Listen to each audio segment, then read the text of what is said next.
प्रणाम मित्रों।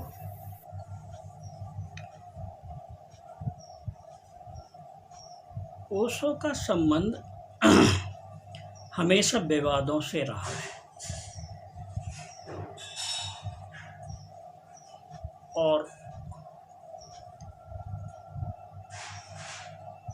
विवादों से संबंध उनका हमेशा रहा है और रहेगा। उसका कारण यह है,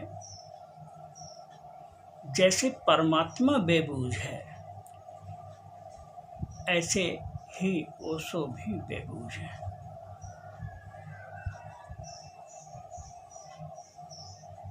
ओशो को समझना हमारी बुद्धि के परे की बात है। ओशो को समझने के लिए हमको पहले अपने आप को जानना होगा कि मैं कौन हूँ। जब हम अपने आप को जान जाएंगे तो ही ओशो को समझ पाएंगे।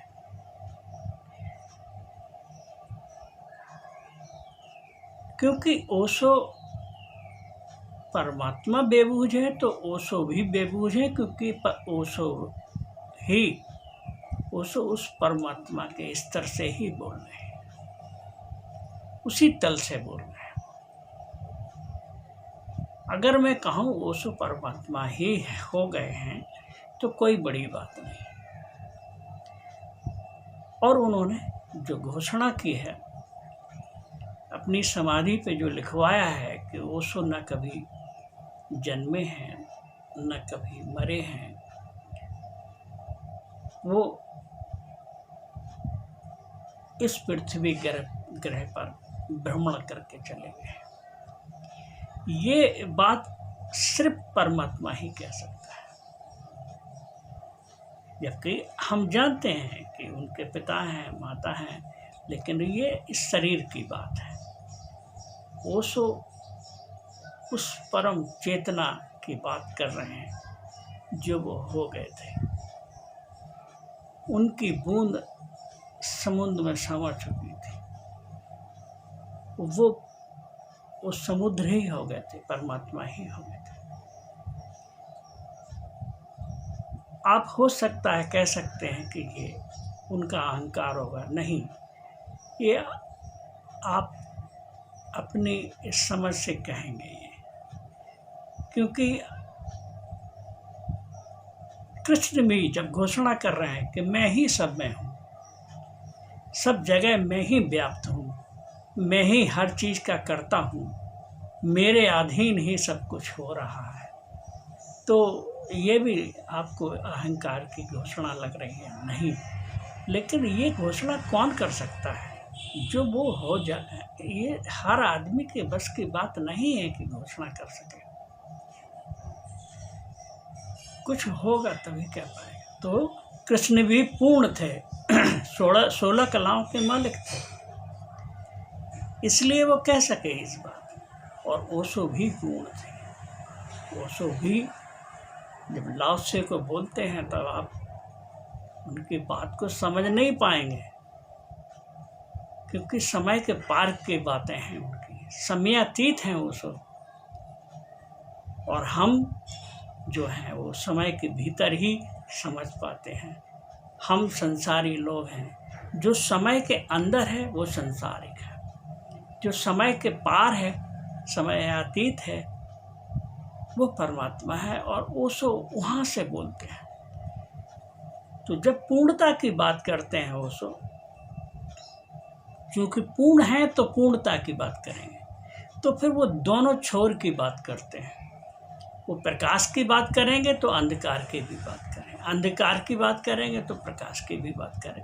वो दोनों को लेके ही बोलेंगे, हमेशा पूर्णता की बात ही करेंगे, अधूरापन नहीं रहेगा उनकी बात में। तो ये जब ही समझ पाएंगे। हमारी बुद्धि क्या है? हमारी बुद्धि तोड़ के देखती किसी चीज़ को। हम अपूर्ण हैं, हम एक छोर को ही लेके चलते हैं, तो हम उनकी बात को नहीं समझ पाते हैं। उसका जब वो दिन की बात करेंगे तो फिर साथ में रात को भी ले लेंगे। जब वो सत्य की बात करेंगे तो असत्य भी ले लेंगे। तो हम लोग सांसारिक लोग होगा क्या कि जो जिस तल पे जी रहा होगा, जो जिस स्तर का होगा, जो जिस सोच का होगा, वो अपने मतलब की बात पकड़ लेता है। तो अपने अपने मतलब की बात पकड़ के हम विवादों में गिर जाते हैं, आपस में विवाद करने लगते हैं। ये विवाद हमारे तल पर हैं, वो तो उस पूर्णता की बात कर रहे हैं, लेकिन ये हम नहीं समझ पाएंगे। जैसे परमात्मा विवादित है हमेशा, कोई कह रहा है परमात्मा है, कोई कह रहा नहीं है, ये भी एक विवाद है। कोई कह रहा आत्मा है, कोई कह रहा परमात्मा है, कोई कह रहा कोई मूर्ति को पूज रहा है, कोई अमूर्ति को पूज रहा है। मुसलमान विरोध करते हैं इस चीज़ का। तो जैसे परमात्मा का हमेशा विवाद है और विवादित रहेगा, क्योंकि हर एक की अपनी अपनी यात्रा है और जिसकी जितनी पहुंच होगी उतनी अपनी मतलब की बात को पकड़ लेगा और अपनी बात को सिद्ध करने की बात कर। तो जैसे परमात्मा विवादित है, ऐसे ओशो विवादित हैं और ओशो भी विवादित ही रहेंगे। ये है ओशो का। ओशो अस्तित्व ही हो चुके हैं, ओशो पूर्ण की बात करते हैं। हालांकि बुद्ध ने जब परमात्मा की बात आ जाती थी तो वो चुप हो जाते थे, मौन हो जाते, उन्होंने कोई उत्तर ही नहीं दिया। तो दो तरीके की मानसिकता। कुछ लोगों ने सोचा कि उनको इनके उत्तर नहीं मालूम है, कुछ लोगों ने सोचा उनके वो उत्तर देना नहीं चाहते हैं, मालूम तो है सब। तो क्योंकि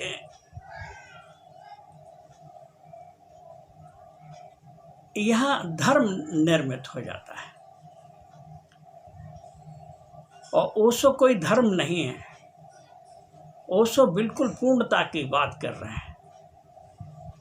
वो किसी विशेष धर्म और किसी संप्रदाय की बात नहीं कर रहे हैं।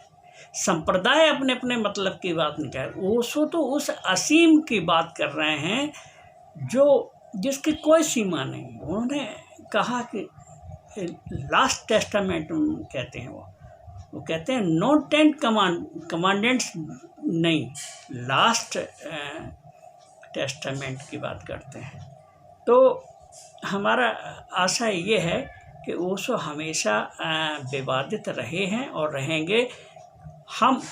हमारी बुद्धि, हमारी समझ छोटी होने के कारण से हम अपनी बातों को पकड़ लेंगे और विवादों में घिरे रहेंगे। ओशो को समझना है तो हमें ओशो ही होना पड़ेगा। ओशो होने के लिए हमको अपने आप को ही जानना होगा।